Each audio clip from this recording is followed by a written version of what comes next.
Hello friends, ചെമ്പനീർ പോലെ അടുത്തൊരു കിഡിലൻ എപ്പിസോഡിന്റെ റിവ്യൂയിലേക്ക് എല്ലാവർക്കും സ്വാഗതം. അങ്ങനെ എല്ലാ കഷ്ടപ്പാടുകൾക്ക് ശേഷം രേവതിക്ക് ഒരു വലിയ സൗഭാഗ്യം വന്നപ്പോൾ രേവതിയെ അതുവരെ പുച്ഛിച്ചിരുന്ന് വെറുത്തിരുന്ന് നമ്മുടെ ചന്ദ്രമതിയുടെ ഹൃദയം സ്നേഹം കൊണ്ട് നിറയുകയാണ്. അതോടെ തുടങ്ങുകയാണ് ശ്രുതിയുടെയൊക്കെ കഷ്ടകാലവും. ഒരു ദിവസം കൊണ്ട് വീട്ടിലെ നിയമങ്ങളെല്ലാം മാറിയ ആ ഒരു തകർപ്പൻ കഥയാണ് ഇന്നിവിടെ പറയാൻ പോകുന്നത്. അപ്പൊ വീഡിയോയിലേക്ക് കടക്കുന്നതിന് മുമ്പ് ലൈക്കും ഹൈപ്പും ചെയ്തിട്ട് കാണാൻ ശ്രമിക്കണേ. ആദ്യം തന്നെ കാണിക്കുന്നത് നമ്മുടെ രേവതിയുടെ അമ്മ രണ്ടുപേരെയും കൂട്ടി സച്ചിയുടെ വീട്ടിലേക്ക് കടന്നു വരികയാണ്.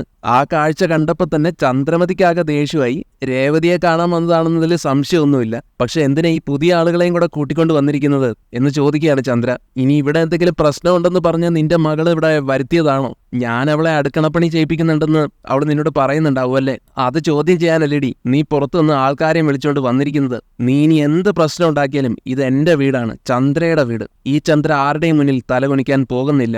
അതോ ഇനി രേവതി കിടക്കാൻ റൂമില്ലെന്ന് പരാതി പറഞ്ഞോ നിന്നോട്? റൂമില്ലെങ്കിലേ അവള് ടെറസിൽ പോയി കിടക്കണം. ഇങ്ങനെയെല്ലാം പറഞ്ഞുകൊണ്ട് വന്നവരുടെ മുന്നിൽ വെച്ച് ലക്ഷ്മിയോട് വളരെ മോശമായിട്ട് പെരുമാറുകയാണ് ചന്ദ്രമതി. ഏതായാലും ലക്ഷ്മിയെ കണ്ട മാത്രയിൽ രേവതി സന്തോഷത്തോടെ ഓടിച്ചെന്ന് അവരെ വീട്ടിലേക്ക് ക്ഷണിച്ചു. അമ്മ എന്തിനാ ഈ ഉമ്മറപ്പടിയിൽ തന്നെ നിൽക്കുന്നത്? അല്ല, കൂടെ വന്നിരിക്കുന്ന ഈ രണ്ടുപേർ ആരാണ്? എന്താണ് കാര്യം എന്നെല്ലാം രേവതി ഇങ്ങനെ ആകാംക്ഷയോടെ ഒന്നിനു പുറകെ ഒന്നായി ചോദ്യങ്ങൾ ചോദിച്ചപ്പോൾ സച്ചി അങ്ങോട്ടേക്ക് വരുന്നുണ്ട്.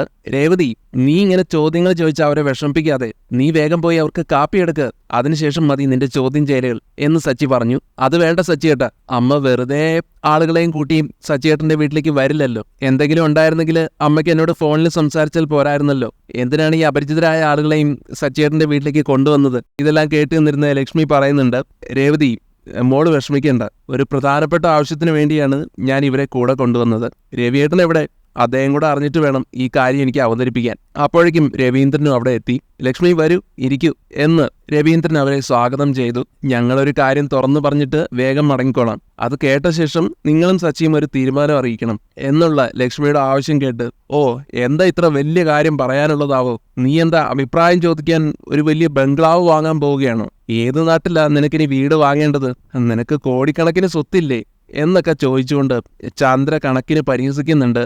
ലക്ഷ്മിയുടെ കൂടെ വന്ന അതിഥികളാണെങ്കിലും, ശരിയാണല്ലോ മാഡം, നിങ്ങളൊരു വലിയ ജോത്സ്യരെ പോലെയാണല്ലോ സംസാരിക്കുന്നത്. അല്ല, എല്ലാം കൃത്യമായിട്ട് പറയുന്നുണ്ടല്ലോ, ഇതെങ്ങനെ സാധിക്കുന്നു? ചന്ദ്രയ്ക്ക് അവരുടെ വർത്തമാനം ഒട്ടും ഇഷ്ടപ്പെട്ടില്ല. ചന്ദ്ര തിരിച്ചു പറയുന്നുണ്ട്, എന്ത് എന്നെ കണ്ടാൽ നിങ്ങൾക്ക് ജോത്സ്യനെ പോലെ തോന്നുന്നോ? അതിനവർ ചന്ദ്രയ്ക്ക് മറുപടി കൊടുക്കുന്നുണ്ട്, മാഡം നിങ്ങൾ പറഞ്ഞതൊക്കെ സത്യമാണ്, അതുകൊണ്ടാണ് ഞങ്ങൾ അങ്ങനെ പറഞ്ഞത്. ഈ അമ്മയ്ക്ക് കോടിക്കണക്കിന് സ്വത്തുക്കളുണ്ട്, വലിയൊരു തലം നിങ്ങളുടെ കയ്യിലേക്ക് എത്താൻ പോവുകയാണ്. അതങ്ങോട്ട് കേൾക്കുന്നതും ചന്ദ്രയ്ക്ക് തന്റെ ചെവികളെ വിശ്വസിക്കാനായില്ല. ഞെട്ടലോടെ സോഫയിൽ അങ്ങോട്ട് ഇരുന്നു പോവുകയാണ്. സച്ചിക്കാണെങ്കിലും കാര്യമൊന്നും പിടികിട്ടുന്നില്ല. ലക്ഷ്മിയോട് ചോദിക്കുന്നുണ്ട്, അമ്മേ ഇവരെന്താ ഈ പറയുന്നത്? അപ്പൊ ലക്ഷ്മി വിശദീകരിച്ച് പറയാണ്, എനിക്കും ആദ്യം ഒന്നും വിശ്വസിക്കാൻ കഴിയില്ലായിരുന്നു സച്ചി. ഈ സന്തോഷ വാർത്ത രേവതിയോട് നേരിട്ട് പറയാനാണ് ഞാൻ ഇവരെയും കൂട്ടിക്കൊണ്ട് വന്നത്. രേവതിയുടെ അച്ഛൻ മുൻപ് കാടിനുള്ളിൽ കുറച്ച് ഭൂമി വാങ്ങിയിരുന്നു. ഇപ്പോൾ ആ സ്ഥലത്തിന് മാർക്കറ്റിൽ വലിയ വില വർദ്ധിച്ചിരിക്കുന്നു. കോടികളാണ് ഇവര് തരാമെന്ന് പറയുന്നത്. ഇവരെ റിയൽ എസ്റ്റേറ്റ് ബിസിനസ് നടത്തുന്നവരാ. ആ വസ്തു വാങ്ങാനാണ് ഇവര് വന്നത്. അത്രയും അറിഞ്ഞപ്പോഴേക്കും ചന്ദ്രയാകെ തളർന്നു പോയെന്ന് വേണം പറയാൻ. രേവതി ചോദിക്കുന്നുണ്ട് ലക്ഷ്മിയോട്, അമ്മേ എന്തിനാണ് കള്ളം പറയുന്നത്? ഏത് സ്ഥലത്തിന്റെ കാര്യമാണ് ഇവര് പറയുന്നത്? അപ്പൊ ലക്ഷ്മി മറുപടി കൊടുക്കുകയാണ്, നിന്റെ അച്ഛൻ പണ്ട് കാടിനകത്തൊരു ഭൂമി വാങ്ങിയില്ലേ മോളെ? അന്ന് നമ്മളെല്ലാവരും അത് വാങ്ങേണ്ടെന്ന് പറഞ്ഞ് എതിർത്തല്ലോ. അപ്പോ രേവതി മോളാണ് അച്ഛനെ നിർബന്ധിച്ച് ആ സ്ഥലം തന്നെ വാങ്ങിപ്പിച്ചത്. അതുകൊണ്ട് അച്ഛൻ ആ സ്ഥലം രേവതി മോളുടെ പേരിലാണ് എഴുതിയിട്ടിരിക്കുന്നത്.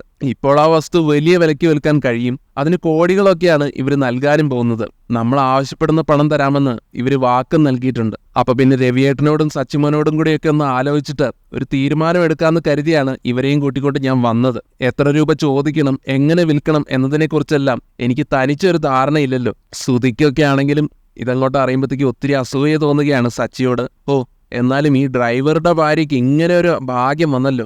എന്റെ ഭാര്യയ്ക്ക് എന്നാണാവോ ഇതുപോലൊരു അനുഗ്രഹമൊക്കെ ഉണ്ടാവുക എന്നൊക്കെ മനസ്സിൽ പറയുകയാണ് ശ്രുതി. ചന്ദ്രയാണെങ്കിലും ആത്മകഥം പോലെ ചെറ്റക്കുടിൽ നിന്ന് വന്നവർക്കൊക്കെ ഇപ്പൊ ലക്ഷങ്ങളല്ല കോടികളാണ് വരാൻ പോകുന്നത്. അവൾക്ക് കൊട്ടാരം പോലുള്ള വീട് വാങ്ങാനുള്ള പണം കിട്ടും. ഒറ്റ ദിവസം കൊണ്ട് കോടികളല്ലേ കൈവരുന്നത്. ഹോ, എനിക്കിതൊന്നും വിശ്വസിക്കാനേ കഴിയുന്നില്ല. ചന്ദ്ര സ്വയം ഇങ്ങനെ ആത്മകഥം പറയുന്നത് നമ്മുടെ ശ്രുതി കേൾക്കുന്നുണ്ടായിരുന്നു. ശ്രുതി അപ്പൊ രഹസ്യമായിട്ട് ചന്ദ്രയോട് പറയാം, ഇവര് പറയുന്നൊന്നും വെറുതെ ആവില്ല ആന്റി, ഇവരെ ആരോ പറ്റിക്കുന്നതായിരിക്കും.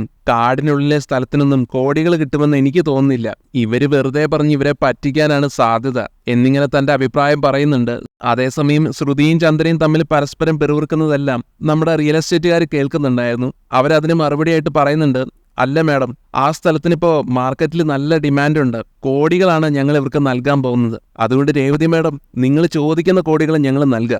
ആ സ്ഥലം ഞങ്ങൾക്ക് തന്നെ വേണം. അതങ്ങോട്ട് അറിയുന്നതും ചന്ദ്രമതിയും ശ്രുതിയും ഒക്കെ ആകെ ഷോക്കേറ്റ പോലെ ആയി പോവുകയാണ്. ചന്ദ്രമതിയാണെങ്കിൽ ശ്രുതിയോട്, എടാ ശ്രുതി, നീ എന്തിനാ രേവതിയെ വിട്ട് ഓടിപ്പോയത്? അവളെ തന്നെ വിവാഹം കഴിക്കാമായിരുന്നില്ലേ നിനക്ക്? എങ്കിലിപ്പോൾ കിട്ടാൻ പോകുന്ന കോടികൾ നമ്മുടെ കൈകളിൽ എത്തിയേനെ. എല്ലാം നിന്റെ ബുദ്ധിമോശം എന്ന് പറഞ്ഞ് ശ്രുതിയെ കുറ്റപ്പെടുത്തുകയാണ് കേട്ടോ ചന്ദ്രമതി. അപ്പൊ ശ്രുതിയാണെങ്കിൽ, അമ്മ അതൊക്കെ വീട്, ശ്രുതിയും പണക്കാരി തന്നെയാണല്ലോ. ശ്രുതിയാണെങ്കിൽ അപ്പോഴും രേവതിക്ക് വന്ന ഈ സൗഭാഗ്യത്തെക്കുറിച്ചോർത്ത് ഇങ്ങനെ അസൂയയോടെ നോക്കി നിൽക്കുകയാണ്. ശ്രുതി ചന്ദ്രയോടൊക്കെ ചോദിക്കുന്നുണ്ട്, എന്താ ആന്റി ഇത്? രേവതിക്ക് ഇത്രയും സ്വത്തുക്കളുണ്ടെന്നോ? അതേ മോളെ, നിന്റെ മലേഷ്യയിലുള്ള അച്ഛനേക്കാൾ പണക്കാരി ഇവളാണെന്നാണ് എനിക്കിപ്പോ തോന്നുന്നത്. അങ്ങനെ പറയുകയാണ് ശ്രുതിയോട് ചന്ദ്ര. പിന്നീട് അങ്ങോട്ട് ചന്ദ്ര തന്റെ മട്ടും ഭാവവും ഒക്കെ മാറ്റി എല്ലാവരുടെ അടുത്തും വളരെ സ്നേഹത്തോടെ പെരുമാറുകയാണ്. എല്ലാവരും ഇവിടെ തന്നെ ഇരിക്കൂ. ഞാനേ രേവതി മോളുടെ അമ്മായിയമ്മേ, രേവതി മോളെ നീ പോയി സോഫയിൽ ഇരിക്കേ, ഞാൻ എല്ലാവർക്കും ഉള്ള കാപ്പി എടുത്തോണ്ട് വരാം എന്ന് പറഞ്ഞ് ചന്ദ്ര അടുക്കളയിലേക്ക് പോയി. കണ്ടില്ലേ രേവതി, അമ്മയുടെ സ്വഭാവം എത്ര പെട്ടെന്നാണ് മാറിയത്.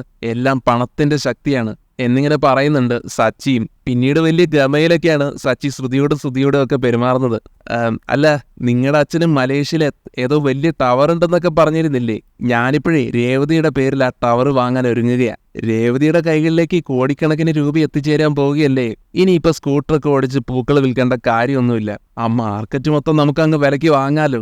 സച്ചിയുടെ ഈ ആവേശം കണ്ടിട്ട്, എടാ അത് ഗവൺമെന്റിന്റെ സ്ഥലമാണ്, നിനക്കൊന്നത് വാങ്ങാൻ സാധിക്കില്ല, അങ്ങനെ പറഞ്ഞു കൊടുക്കുന്നുണ്ട് ശ്രുതി. അപ്പൊ സച്ചിയും, അത് ഗവൺമെന്റിന്റെ ആയിരുന്നു അല്ലേ, എന്നാ അതങ്ങ് മറന്നേക്ക് രേവതി. നിനക്കേ ഞാൻ വലിയൊരു പൂ മാർക്കറ്റ് തന്നെ വാങ്ങിത്തരും.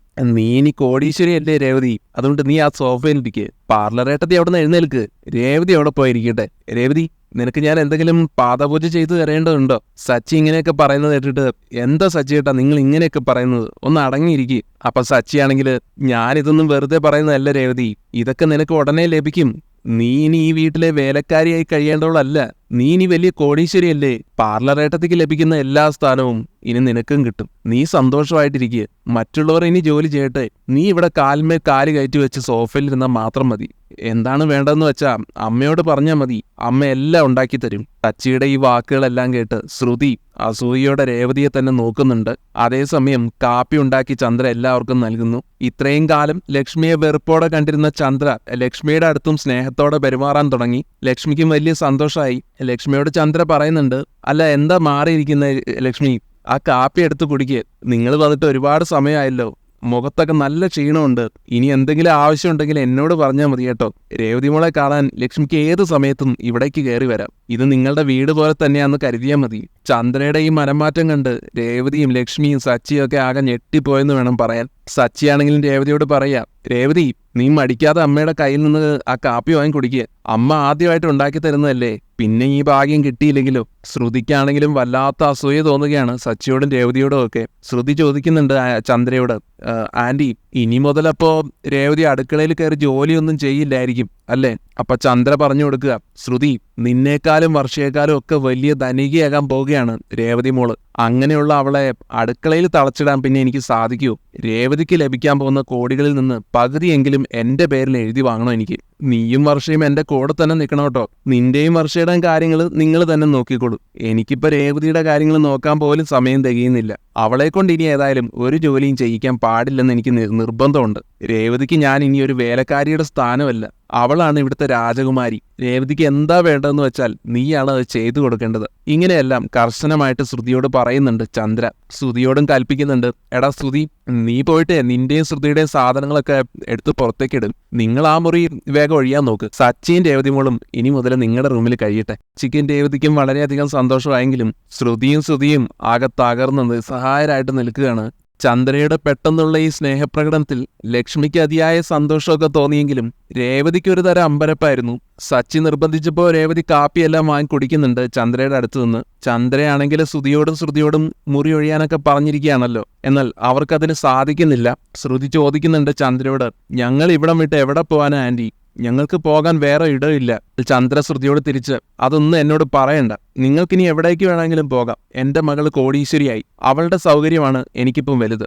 രേവതിക്കും സച്ചിക്കും വേണ്ട മുറി ഉടനെ തന്നെ ഒഴിയുക. അല്ലെങ്കിൽ ഞാൻ തന്നെ ഈ സാധനങ്ങൾ എടുത്ത് പുറത്തേക്ക് എറിയും. ഇങ്ങനെ ഭീഷണി മുഴക്കുന്നുണ്ട് ചന്ദ്ര. അതേസമയം റിയൽ എസ്റ്റേറ്റുകാരാണെങ്കിൽ രവീന്ദ്രനോട് പറയുന്നുണ്ട്, ഞങ്ങൾ ആ സ്ഥലത്തിന് 20 കോടി തരാം. രേവതി മാഡത്തിന്റെ പേരിലുള്ള ഭൂമിയാണല്ലോ, ഞങ്ങൾ വേഗം തന്നെ അതിന്റെ ഡോക്യുമെന്റ്സ് എല്ലാം തയ്യാറാക്കാമെന്ന്. എന്നാൽ ലക്ഷ്മിക്ക് 20 കോടി എന്ന് കേൾക്കുമ്പോൾ അതത്ര സ്വീകാര്യമാകുന്നില്ല.